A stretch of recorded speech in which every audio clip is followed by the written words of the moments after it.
Channel के like कीजिए, subscribe कीजिए, शेयर कीजिए। भोलेनाथ के चरण में प्रणाम करती हूँ, मैया भवानी के चरण में प्रणाम करती हूँ, गणपति के चरण में प्रणाम करती हूँ, हम अपनी माता पिता के चरण में प्रणाम करती हूँ। मेरा प्रणाम स्वीकार हो प्रभु, मेरा प्रणाम स्वीकार हो। सभी देव देवी के चरण में प्रणाम करती हूँ, मेरा प्रणाम स्वीकार हो प्रभु, मेरा प्रणाम स्वीकार हो। एक बुढ़िया रहा करती थी। बुढ़िया के पति दुनिया में नहीं थे। जो इस दुनिया में नहीं था तो क्या करती थी बुढ़िया की अपना माँ बेटा रहते थे। बेटा उसका खेती किसानी करता था। जो खेती किसानी करा करता था तो दूसरे के हर फार जोतता था। बाकी हाँ, बुढ़िया गाय भैंस बड़ी सला रखे थे। दूगो बकरी पठरू हर चीज रखा करता था। काहे कि रोजी रोटी तो कैसो चलाना है, पालन पोषण जीवन के तो करना ही है। तो इसी के चलते तो बेटा उसका हर जोतने जा रहा है, तब बोल रहा है अपना माँ से कि माँ हम जा रहे हैं सवेरे जोतने के लिए, दोपहर लेट होता है तो धूप हो जाता है, इसीलिए तू खेते पर खाना लेके आ जाना। बोलता है कि ठीक है बेटा। बेटा तो चली जाता है हर जोतने, खाना उना बना के और माँ पीछे पीछे ले जाती है। जब ले जाती है तो वहाँ पड़ी गुरु बहन जंगल छस्सा जैसा पड़ता था। जो जंगल जैसा पड़ता था तो वहाँ पड़ी एक बंडा सियार था। बहुत जानते हैं गुरु बहन कि सियार चाहे कुछ भी, बंडा बहुत तेज होते हैं। जो तेज बंडा सियार था उसका पूछ कटा था, तो हमनी बंडे कहते हैं, पूछ कट्टा बंडा कहते हैं। तो उसका बंडा जो सियार था तो बहुत सबको परेशान करता था। इतना परेशान करता था कि सबको डराता था, धमकाता था और हु करके भगा देता था। किसी को तो नोचने तैयार हो जाता था। जो ऐसी कर रहा था तो बुढ़िया बेचारी के खिचड़ी बनाए और ओकरा में बेटा सोचे कि मेरा बेटा काम कर रहा है, हर फर जोत रहा है, तो उसका खाना बढ़िया से नहीं खिला पिलाएंगे तो मेरा बेटा कमजोर हो जाएगा। कोई भी गुरु बहन अपना माँ के सोचते हैं कि मेरे बच्चे बढ़िया खाए पिए रहे। तब क्या किए बुढ़िया कि उसमें खिचड़ी में खूब ढेर मनी चपाचप घी डाले और उसमें चोखा बनाया और चोखा बना के अब अपने खाकर अब बेटा के लेके चला गया। जो बेटा के लेके चला गया तो देख रहा है कि एक बुढ़िया आ रहे हैं खाना लेके। तो बुढ़िया के आगे से छेक लिया और छेक के बोलता है कि बुढ़िया एक खाना यहाँ रख दो और न तो फिर तुम्हारे भी खा जाएंगे और तुमको बेटा की मार डालेंगे। बेचारा री बुढ़िया बोलती है कि नहीं नहीं सियारू बाबा, ये मेरे साथ ऐसे मत करो। जे मेरा बहुत बेटा भूखा है, हर फार जोत रहा है। सियार बोलता है कि बुढ़िया तू खाना रखेगी कि बेटा के जाके मार डाले। तो बेचारी डर से बुढ़िया खिचड़ी खाना रख देती है। जब खाना उघार के देखते हैं थाली तो देख रहे हैं कि उसमें खिचड़ी है। सियार बोलते हैं कि बुढ़िया तू खिलाओ मेरे खिचड़ी और पकड़ मेरे पूछड़ी, जो सुरसुराओ मेरे पूछड़ी। वैसी कर ले बेचारी ओ बुढ़िया सियार चट्टपट खा रहा है खिचड़ी खा के। अब बुढ़िया है जो बेचारी ओकरा सियार के पूछ पकड़ के सुरसुरा रहा है। जो सरसरा रहा है ओकर पीछे पकड़ के पूछ और में खाओ लेता है। तब बोलता है कि बहुत चटकदार खिचड़ी बनाई थी बुढ़िया, जे आज तो चोखा बहुत अच्छा लगा। ऐसी मक्खन मलाई डाल के तू रोज मेरे लिए खाना लाना, जे और केकरो से तू बताएगा तो फिर तोरो भी मार देंगे और तुम्हारे बेटा के भी मार देंगे। देखिए गुरु बहन, एक माँ के दिल, यही कहते हैं भगवान के भोलेनाथ की कृपा। जो माँ के दिल कितना होते हैं पक्का, तो वैसे ही कर दे तो धाव डर के मारे बुढ़िया बतावे नहीं। और बेटा छटपटा के भूखल के मारे छटपट छटपट अब माँ आएगा, अब मम्मी आएंगे, अब माँ आएंगे। बाकी माँ तो खाना लेके नहीं गए। जब नहीं गए माँ तो ऐसे आ गए घूम घाम के घर। उसका बेटा पूछा कि बेटा माँ से खाना क्यों न ले गई, जे भूख के मारे मेरा जान तड़प गया, बाकी तू खाना लेके खेत पर नहीं गया। वो बोलता है बुढ़िया कि क्या करे बेटा, खाना लेके जा रही थी, बाकी रास्ते में ऐसा ठेस लगा, बिगा गई कि सब खाना पूरा गिर पड़ा। बोले ठीक है माँ, कोई बात नहीं, खाना घर में खा लेंगे, आप क्या करेंगे। घर में खाना लाया, खा पी के आराम किया। फिर बिहानी हुआ तो बुढ़िया दाल भात बनाए और उसमें ढेर मनीषला मक्खन डाल के कि बेटा खाते। तब फिर बिहानी हो के जो जा रहे थे वैसी सियार छेक लिए तो कहे कि खाना लेके आ गई बुढ़िया, जे एक काम करो, पहले मेरा खाना खिलाओ, और नहीं खिलाएगा तो फिर तुम्हारे बेटा के भी मार देंगे और तुमको भी काट लेंगे। तो बेटा तू हु करके तू भी मर जाएगा और तुम्हारे बेटा भी भौंकते ही मर जाएगा, जैसे कुत्ता भौंकता है वैसे तुम्हारा बेटा भी मर जाएगा। बुढ़िया बेचारी डर के मारे बोलती है कि नहीं नहीं सियारू बाबा, ऐसे मत करिएगा, जे भले खा लीजिए, खाना लीजिए, खा लीजिए। अब भगवान से भी प्रार्थना कर रहा है कि हे भगवान, मेरा कितना भगवान भूखे होगा बेटा, हे भोलेनाथ कैसा जचना ले रहे हैं भगवान, ऐसी भगवान से प्रार्थना कर रहा है।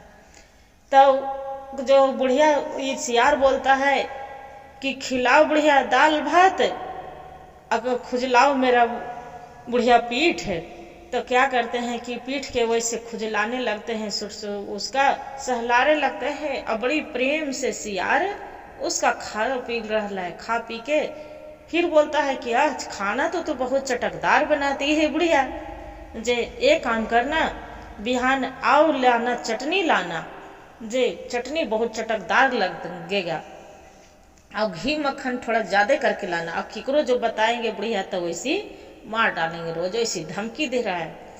अब क्या करे। फिर उसका बेटा आए, बेटा खाना घूम के तो आ गई, बेटा प्यास के मारे प्यास से तड़प रहे हैं। जब तड़प रहे हैं तो वो बोलता है कि अरे माँ फिर तू आज खाना लेके नहीं आई, जे कितना दिन भर हर फार जोतती हूँ, अब भूख के मारे मेरा छटपट प्राण करते हैं पियासल, बाकी तू वहाँ नहीं खाना लेके आती है न तो तू पानी लेके आती है। जे तो बोलती है कि क्या करें बेटा, जे सब रास्ते में तो रोज गिर जाती हूँ, जे क्या करूँ। उसका बेटा समझ जाता है कि माँ मेरी डरी डरी सी है, जे कोई डरी डरी सी है, मेरी माँ के तो कोई नहीं पत्थर है नहीं कुछ है। फिर बिहान होते हैं, फिर चले जाते हैं हर जोतने, वैसे करते गुरु बहन 3 दिन बीत गया। जब 3 दिन बीत गया तब उसका बेटा बोलता है कि माँ तू सच बताओ, मेरे डंडे के मार से तो बड़ा बड़ा जानवर गोरू आदमी जो सब डरते हैं मेरा, और वो एक कोई ऐसा चीज रहेगा तो वो मेरा से बच जाएगा। सच्चाई तो बता दो माँ की तोरा कौन परेशान कर रहा है, किसका तू खाना खिला देती है। तब अपना बेटा से बताते हैं कि क्या कहें बेटा, रोज 3 दिन से खाना ले जा रही हूँ, और वही रास्ते में एक बंडा सियार मिलते हैं, वो बोलते हैं कि तुम्हारे बेटा के भी मार दूंगी और तुम्हारे भी मार देंगे, तुम भी मर जाएगी, हु करके तुम्हारा बेटा भी मर जाएगा। और खिचड़ी खाते हैं, बोलते हैं खिलाओ बुढ़िया खिचड़ी और खुजलाओ मेरा पुछड़ी। जे तो जब तक ओकरा पुछड़ी खुजलाती हूँ, जब वो खाना खाती है खाता है, और वैसे ही रोज दाल भात बना के ले गई तो वैसी बोलता है कि चटनी लेके आओ, तो चोखा लेके आओ, तो अचार लेके आओ, और वैसे ही खिलाओ बुढ़िया दाल भात और कलकलाओ बुढ़िया मेरा पीठ है। तो वैसे ही बोल करवावा है और रोज खानवा खा जाए। उसका बेटा बोलल कि देख माँ से एक काम करना, यहाँ पड़ी खेती किसानी वाला कहानी अब खत्म हो गलो, जे हर फार अब जोतेला न हो, पूरा जोता गलो है। जे तू खूब रोने की वजह पड़ी जाइया, अब नाटक करिया, खूब चिल्लाइया, अब खानवा तू बना के लेते जाना, अब खूब चिल्लाना, रोवे के बहाना करना, रोने लगना बैठ के। और ओने से तो तू यही करना कि हमार बेटा मर गए, जे अब तू सामने सब आई है सियारू बाबा, जब हम तू ही तो बेटा है, कौन है सब बाल बच्चे तो नहीं आई है जे अब अतो तब तू यहाँ पर ओकर उपाय हम करबो। बोले कि ठीक है। बुढ़िया का कैला गुरु बहन देखा तब एगो खाना ले लेलक वहाँ जाके और खाना लेके वो जे पहुँच गेल और बैठ के खान में रख के और खूब बढ़िया खाना पानी रख के बुढ़िया खूब रोवे लगल कि हे भगवान, हे भोलेनाथ, ई मेरे बेटा के साथ क्या अन्याय कर दिए, हे भगवान। जे इतना खूब चिल्ला चिल्ला के रो रही है। जो रो रही है तो उन्हें से सियारवा आके बंडा और पूछ रहे हैं कि क्या हुआ बुढ़िया, तू क्यों रो रही है इतना चिल्ला चिल्ला के। तो बुढ़िया बोल रही है कि क्या करें बे सियारू बाबा, जे ये तो मेरा बेटा था एक ही, अब वो बेटा तो मर गया, अब किसका हमें, मेरा कोई नहीं दिखवा रहा है। मेरे पति तो पहली दुनिया से चल बसे, बेटी है ये नहीं है, बाकी किसके सहारे जीऊंगी। जे तो सियारवा बोलते हैं कि हम है ना बुढ़िया, रोज तोरा ले तो मेरा ले तू खाना लाना, तोर बेटा बन के हम रहबो। कल के एजा पड़ी नहीं से मेरे घर आ जाना।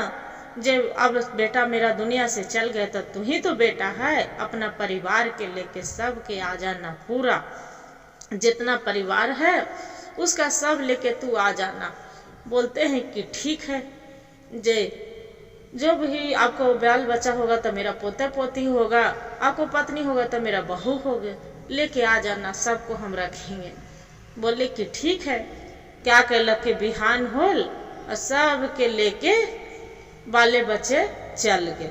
जो चल गए सियार तो देखलक कि आ गए, तो बुढ़िया बोले है, पूछा है कि आ गए सियारू बेटा, तक हाँ बुढ़िया आ गए जे तकी रुके जा।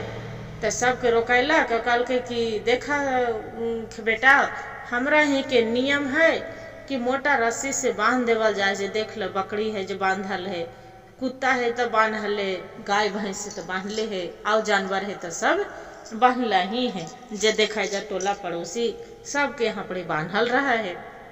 जे काहे भाई कि तो नहीं इतना मनी परिवार है और सबके तू खाए ला देवे तो ओने वो भूखे लगत कि हम खाम, ओने वो नोचे चौथे लगो। इसलिए सबके बांध के प्रेम से खाना हम खियाएंगे। तो बोले कि ठीक है, मान गए सियार। जो मान गए गुरु बहन तो का करे कि मोटा एगो रस्सी लाके और सबको बांध दिला। और बुढ़िया गेल अंदर घर में और कड़ाही चढ़ेलक और कड़ाही गरम करके और पानी उसमें छन छन छन छन कर रहे।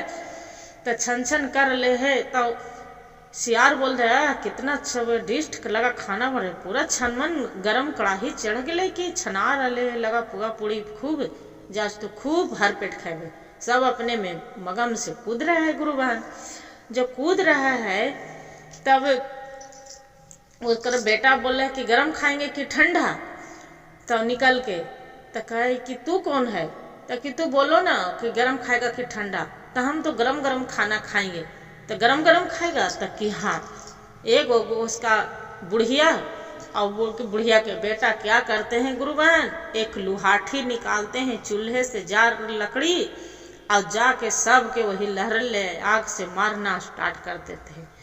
जो मारना स्टार्ट कर देते हैं तो सबके कोई गोड़ हाथ होने पटक रहा है, कोई उन्हें जल रहा है छनछना के, सब चिल्ला रहा है छोड़ दो छोड़ दो छोड़ दो। सब अधमरू पूरा हो गए। जब अधमरू हो गया कुत्ता के खोल दिए तो कुत्ता भी नोच चौथे उसका लगे।